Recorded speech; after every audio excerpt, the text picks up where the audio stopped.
Hello students, An Elementary School Classroom in a Slum is a poem from a Flamingo textbook. So let's see the poem today. An Elementary School Classroom in a Slum is written by Stephen Spender. And so let's see some information about the poet. Stephen Spender. Sir Stephen Harold Spender, 1909 to 1995, was an English poet, translator, literary critic, and editor. He was born in London and educated at the University of Oxford. Now let's see the lines from the first stanza. Far, far from gusty waves, these children's faces, like rootless weeds, the hair torn round their pallor. The tall girl with her weighed down head, the paper-skimming boy with rat's eyes, the stunted, unlucky heir of twisted bones, reciting a father's gnarled disease. His lesson from his desk, at back of the dim class, one unnoted, sweet and young. His eyes live in a dream of squirrel's game, in tree room other than this. Stanza 2. Our sour cream walls, donations, Shakespeare's head, cloudless at dawn, civilized dome riding all cities, belled, flowery, tileless valley, open-handed map awarding the world its world. And yet, for these children, these windows, not this map their world, where all their future is painted with a fog. A narrow street sealed in with a lead sky, far, far from rivers, capes, and stars of words. So, this is the reading of stanza 2. Let's see stanza 3. Surely, Shakespeare is wicked. The map is a bad example, with ships and sun and love tempting them to steal. For lives that slyly turn in their cramped holes, from fog to endless night, on their slag heap, these children wear skins peeped through by bones and spectacles of steel with mended glass, like bottle bits of stones. All of their time and space are foggy slum. So plot their maps with slums as big as doom. Let's see the next stanza. Unless governor, inspector, visitor, this map becomes their window, and these windows that shut upon their lives like catacombs break open till they break the town and show the children to green fields and make their world run azure on gold sands and let their tongues run naked into books the white and green leaves open. History theirs whose language is the sun. So these were the 4 stanzas from the poem. The theme of the poem is, in this poem, Stephen Spender deals with the theme of social injustice and class inequalities. He presents the theme by talking of 2 different and incompatible worlds, the world of the rich and the world of the civilized. Now, the world of the rich and the civilized. This is the one world, and the other world is of these children. So, the people who are or who belong to this rich and civilized world, they have nothing to do with the world of the narrow lanes and the cramped holes where these children are living. There is a huge gap between these 2 worlds, and that highlights social disparities and class inequalities too. Now let's see the central idea of the poem. Stephen Spender has presented a true picture of the life of the school children living in the slum of Tilous Valley. And it is basically in Austria. This is the Austrian Alpine province, about which place the poet is talking. The children are in a very miserable condition due to their poverty and illiteracy. They are depressed. Their pale faces express sadness. Let's continue. They look lean, skinny, and bony. These children, they are like rootless weeds, which can't resist anything for their existence. They are physically very weak. And one more thing, that they are undernourished. As they are not getting good food to eat, they cannot feed their bellies, they cannot, get the nutrition which is very essential for their bodies. So, Stephen Spender, he is trying to speak about the problems of these children. He voices his concern for these children who live all their life in slums and have no opportunity to enjoy the real blessings of life.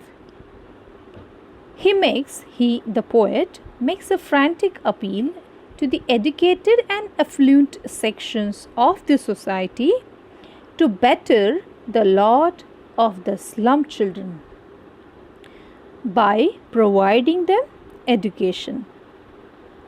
And so that what will happen? It will remove social injustice and even the class inequality. Now let's see the detailed analysis of the poem. Stanza 1.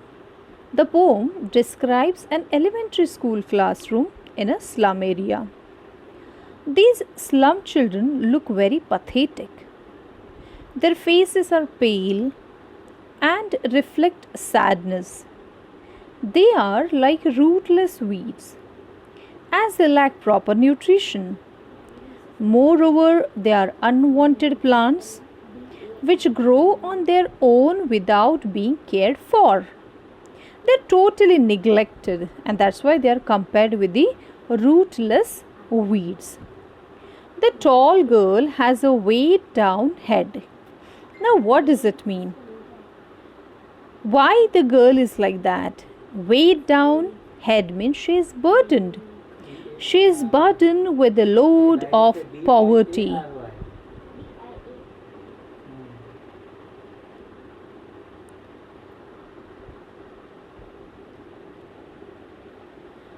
Okay, the tall girl about whom we are discussing, she is weighed down. Her head is weighed down. Why? Because of the burden. And the burden is why? Because she is bearing the load of poverty. That is the burden. And that's why she is, facing the stress. She is facing the situation. And it has become so challenging for her that she is not able to stand in such a situation. In fact, she is so subdued, she is suppressed, that her head had bowed down with the burden of her misfortunes. Whatever the life she is getting, that is completely the misfortune, and that is creating a burden, a load on her mind. The paper thin. Now the boy is compared. There is a boy who is compared, or about whom the poet is talking. This boy is called as or is compared with paper. We all know that paper is so thin, and the same way, if we look at the boy, he is so thin, and the poet compares the boy with the paper. He is extremely thin. His eyes are like rat's eyes, because he is not getting proper food and he is undernourished. The boy is deprived of all the basic amenities of life. So, if you see the situation of a rat, the rat also finds difficulty in getting food, becomes so timid, so helpless because of the condition. It has to feed its belly, and that's why, or that can be the reason why the poet is comparing rat with the boy with the rat. So this boy is away from all the basic necessities of life. The boy is so timid. He's timid like the rat. The rats, they're always and always trying to seek the opportunity to get the food, because they find insecurity, and that's why it becomes so difficult for them to feed themselves. Okay, and this boy is also like the rat, full of anxiety, so timid like rat. He too is searching food and security. This unfortunate boy suffers from malnutrition, and his growth is also stunted. It is stopped, not properly developed. He has also inherited from his father twisted bones. What he has inherited? It is the twisted bones. Now, if we see his body, it is nothing else but only the bones. And he is stooped, he is bent. His body is, the poet says that they are just the distorted bones. The body is like just the bones which are distorted. He has inherited only one thing, and that is poverty, disease and despair. Nothing else than that. What he has got from the parents is poverty, disease and despair. This is the only fact, this is the only reality which he has inherited.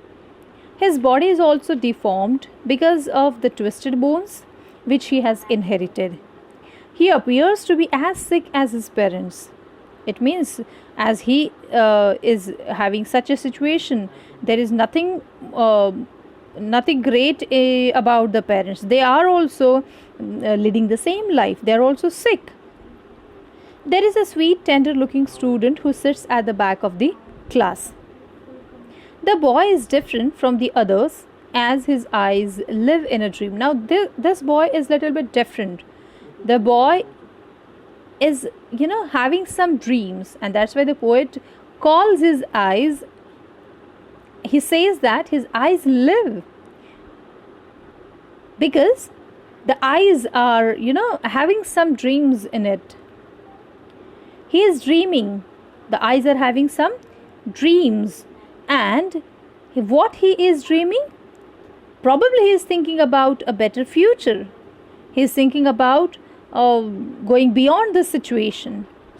He is lost in his own world, and therefore he is not sad like the other students sitting in the class. He is optimistic. This boy thinks of the squirrel's game. Now, this is a metaphor used in the poem. We all know what type of activities does a squirrel do.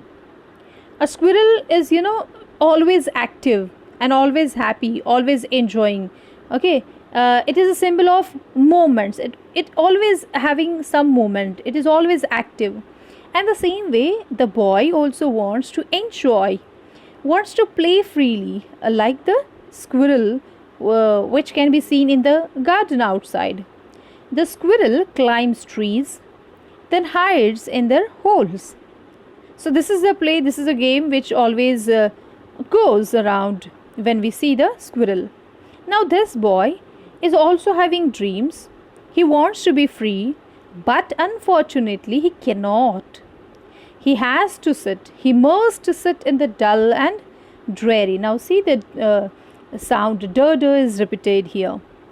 We'll be talking about the poetic devices later on, but just as I could see, I felt that I should talk about it. So, dull and dreary classrooms where he is sitting. In the boy's imagination, tree room. Now, tree room, the hollow in a tree. Okay, if we see the squirrel hides itself in the tree room. Now he is also seeking for such a tree room which he expects that is full with fun. It is full of fun, curiosity and mystery. For him it is like that. That hollow in a tree is full of fun, curiosity and mystery. It's all his imagination which is thinking about that tree room. This is in contrast to the gloomy classroom. What he is expecting, what he is thinking, he is trying to imagine, is completely in contrast to the gloomy classroom, which is the reality of his life. Now let's see the stanza 2. The classroom is not well maintained. Now, if we read the further lines, we'll come to know that what type of classroom it is where they all are sitting and studying. Now, the walls of this classroom are called as the pale creamy walls. Now, if we see the stale cream, the color of that cream changes. It becomes so sour and it becomes so pale. And the same sort of walls one can see in those classrooms which are there in the slum area. Now these walls, which were painted long ago, nobody has taken care of those walls. They were painted long ago with the help of donations. Now people provided donations, and with those donations they could get few things which are put there, which are hung on the walls.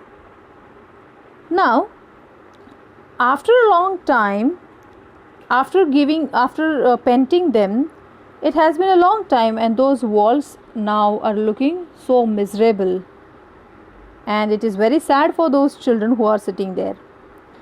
Probably there is a portrait of Shakespeare on the wall and a few more things. Now this is very ironical. See, the things which are on the walls are so ideal, but the life of these children is far away from those ideal things. The portrait of the Shakespeare is there, which symbolizes higher education. He is a master of literature. He is a great person, great personality from literature. And such a person's portrait is there on the walls, but these children have nothing to do with that, because they are not getting education. Now let's see, this is ironical as it is put up in a place where there is no serious teaching. Nobody is bothered about that. Even cloudless dawn and civilized dome, these are the words or the phrases which are used in the stanza. They suggest the monotonous life in the slum. These people are not free to see the world. They are always there. They are not free to get a chance to be the part of the civilized world, but the school got the donations, and that's why these portraits and these donations brought some ideal things which has no connection with the lives of these children.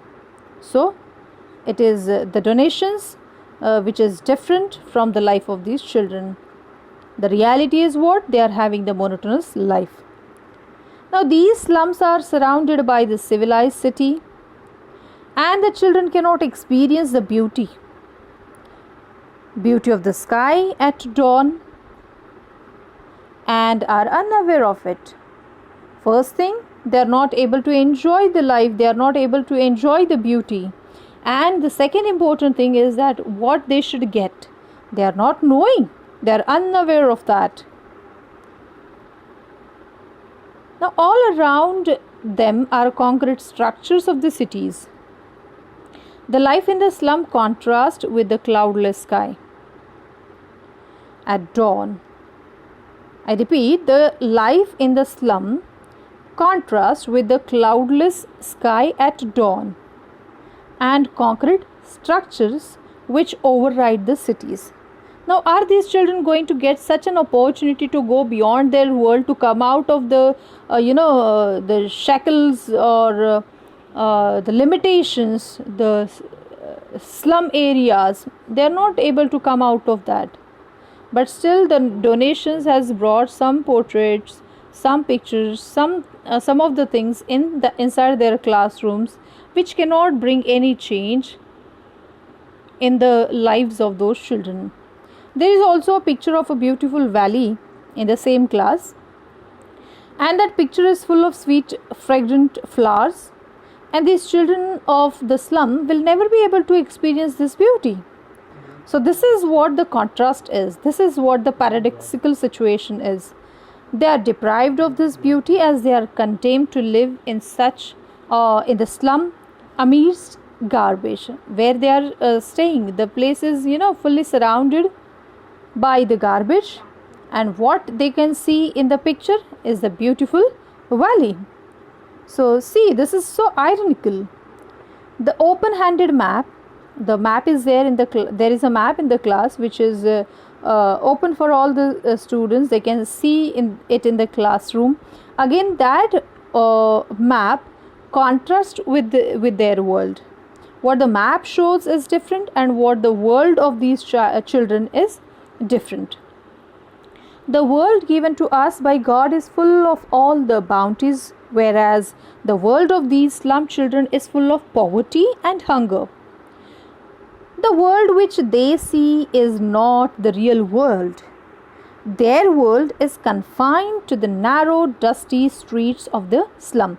Now, the world which they see means they see in the map. They can see all the ideal things, they can see all the beautiful things in that map. But what is the reality? The map or the place where they are staying has no position, no place in the map. So let's continue here. The map in the classroom gives them hopes and aspirations and motivates them to explore the world. But let me ask you, is it going to be possible for these children? I think it is hardly possible. So they will never be able to see that world is a reality. These children can get the glimpse of the outside world from their windows only, and it is far beyond their reach. They never can reach to those places. They never can enjoy these places. They are far away from nature. These slum children have a bleak and foggy future in store for them. No certain future. Their future is painted with a fog. Now, fog again stands for, not clear, not certain. It is blurred by hopelessness. No hopes. There is no hope for the slum children. Instead of the normal blue sky, the word azure means blue. Instead of the normal blue sky, they live under the lead sky.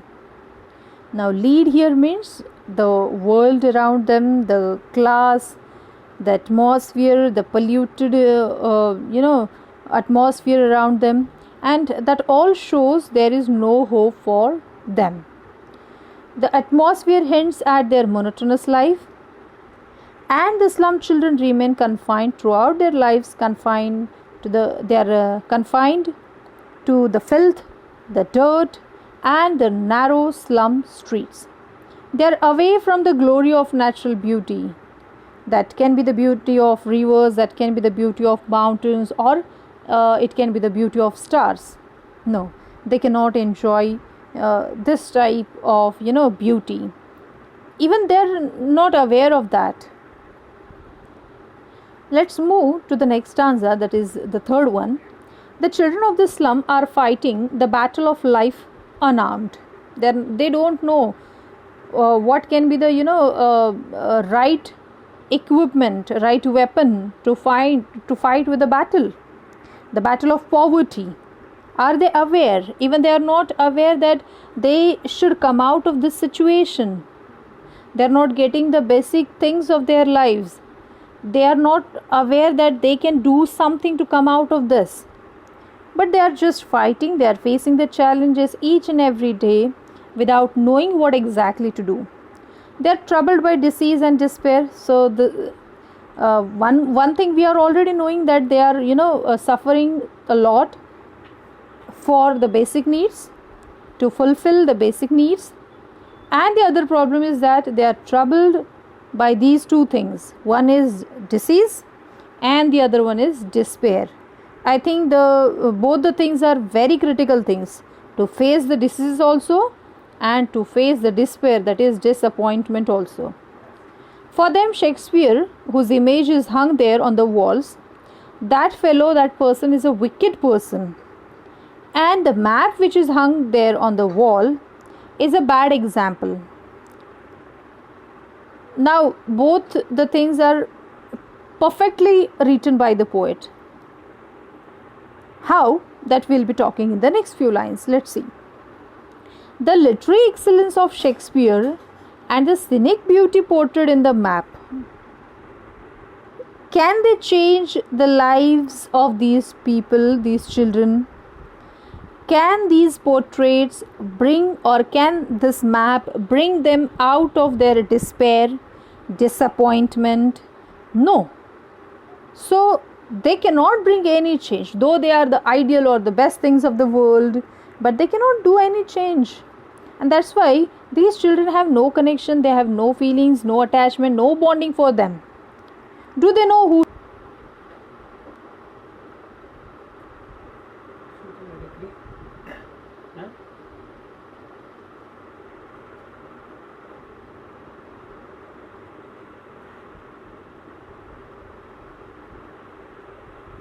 For these slum children, literary excellence is far fetched.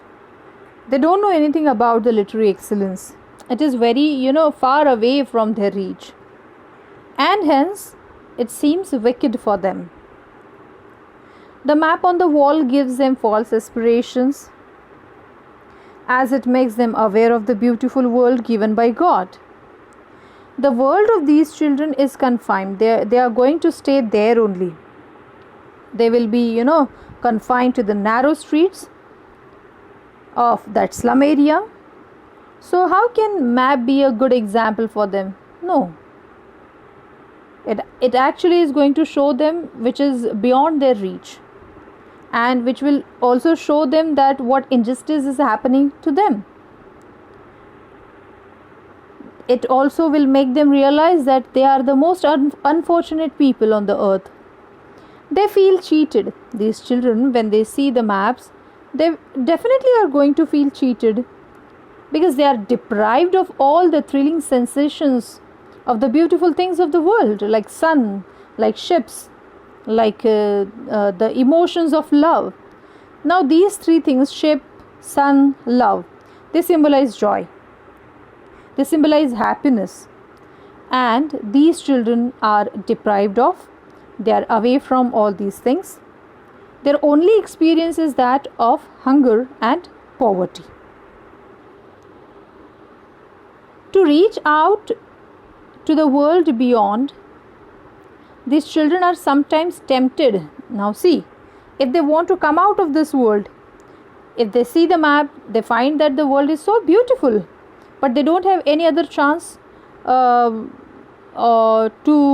come out of this world. They don't have any other means to come out of that.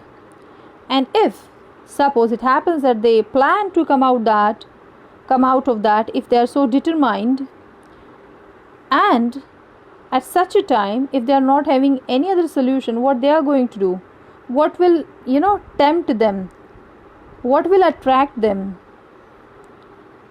The very unexpected things will take a place in their mind, and because of that they may choose the wrong paths, wrong ways. They may start stealing just to fulfill their dreams.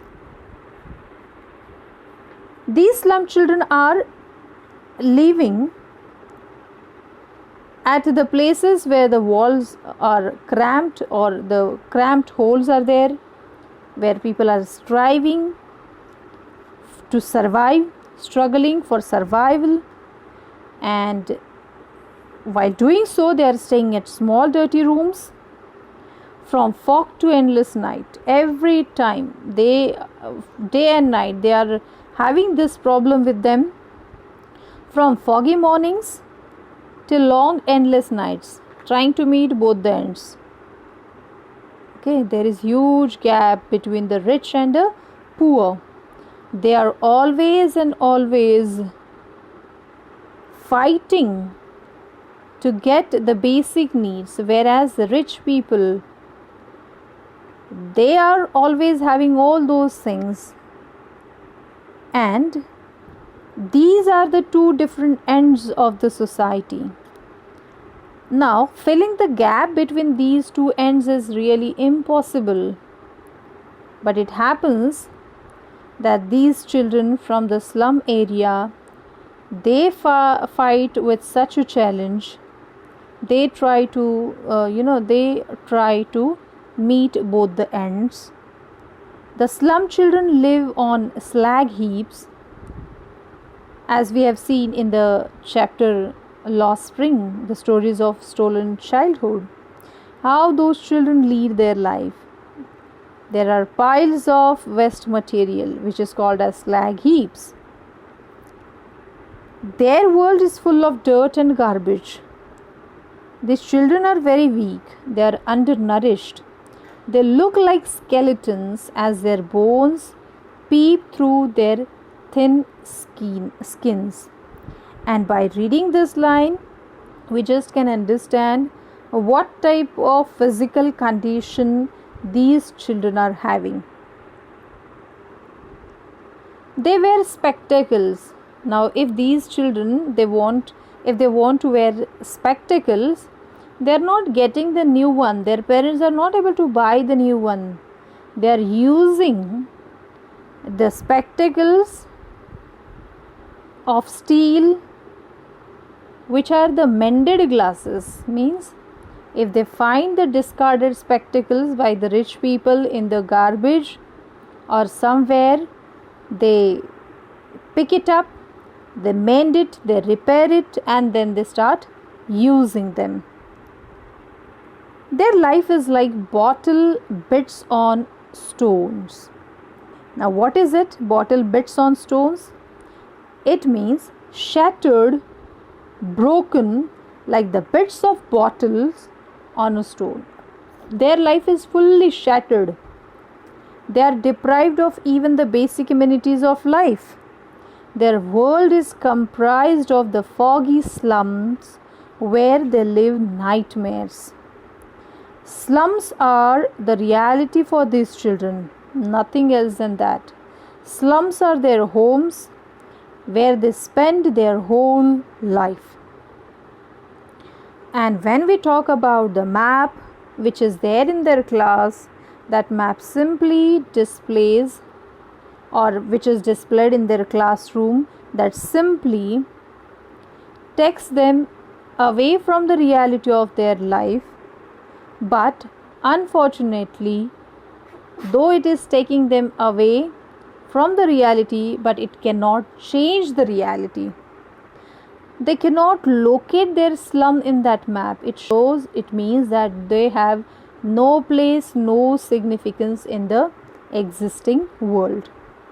And so here the poet changes his tone.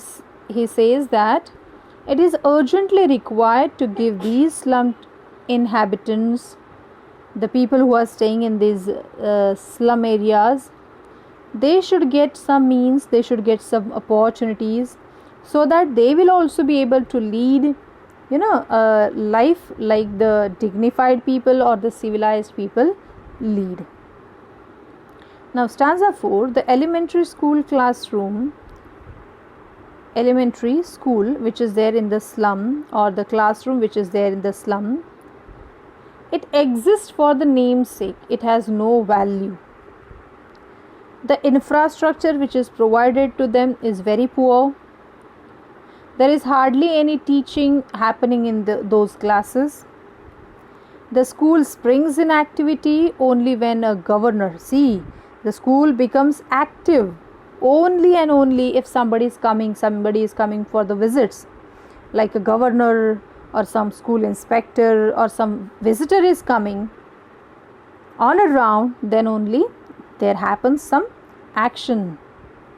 The administrative machinery of the school also gears up at that time. Otherwise, they are so silent, inactive, not bothered about those children. Then the map becomes their window from where they can see the world beyond their slums. Then they are, made to see those maps. Then they are made familiar. Then they are made aware what is this map, what is there in that map. Till then, the maps are also folded. Nobody is bothered to teach them.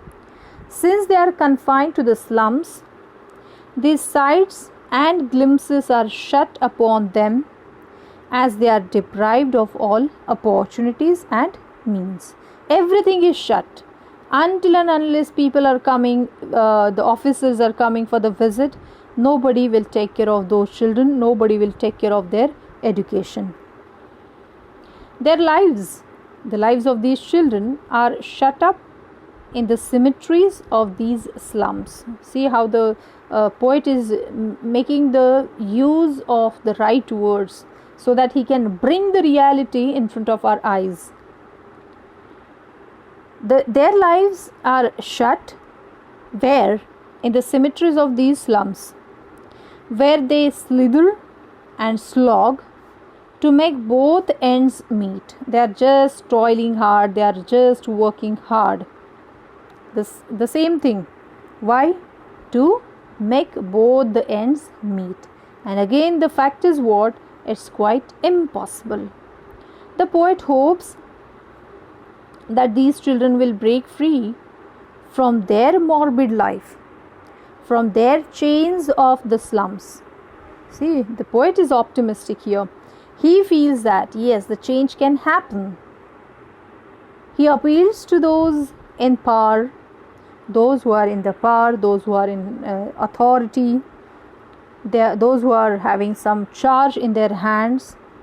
He is appealing them, he is asking them, he is trying to evoke them that please liberate these children from their miserable slums and please enable them to breathe in the fresh, beautiful and healthy environment. For the whole discussion, we were using the words like poor, pathetic, miserable, stale, dirty. And after a long time, when we just can see, when we just pronounce the words like fresh, beautiful, healthy, we feel so better. Just imagine what can be the situation of those children who are actually leading a life with those words, with that reality. They are experiencing that. Okay, so let us bring a change. Let us make their life good by providing fresh, beautiful, healthy environment. Let them come out of their foggy slums. They should be able to bask in the open green fields. Even let them come out, let them see the greenery. Greenery symbolizes the good things, the things which they can enjoy, the things they should see, the things they should actually get in their lives. And let them run free on the golden sands. Running freely on the golden sands is just symbolizing their freedom of life. Their world should not be confined to the horrendous and gory slums. These are the two words which describe the slum areas perfectly. The poet visualizes freedom for these children. He wants a careful life where they get economic and social justice, where they have the right to be happy, and these children, the slum children, should be able to enjoy the fundamental right of education. Otherwise, their lives will be miserable. They should be able to learn not from the books alone, but also from the world, also from the nature around them. And it only can happen, it only is possible if people come ahead, if people think about them. So, this is the next slide where we'll continue. The poet ends on a note of positivity, and he wants opportunities to be available to these children. One thing is he is positive, one thing he is trying to make us positive about those children. The people who strive for knowledge are the ones who create history. I repeat, the people who strive for knowledge are the ones who create history. The ones who are let free are the ones who will create history. And if we want these children to create history, we really should make them to understand the life. They should also get the right to gain knowledge. They should also get the freedom, so that they will also get the opportunity to create history. People who outshine others, who glow like the sun, who break free from the constraints of their restricted life are the ones who create history. So this is what we discussed in the poem. I hope everybody understood and everybody has realized that what is the situation of these slum children and how we can think about them, how we can ponder on the things said by the poet. So even we should try to understand, we should try and understand the situation, the reality, and let's be the change makers. Hope we will also be creating some history by making a small or a big change, whatever is possible. But a change is very crucial, a change is important. So let's think about the change. Let's contemplate on the things, on the thoughts given by the poet Stephen Spender. With this note, now I say thanks to you. Thank you so much. Have a nice day.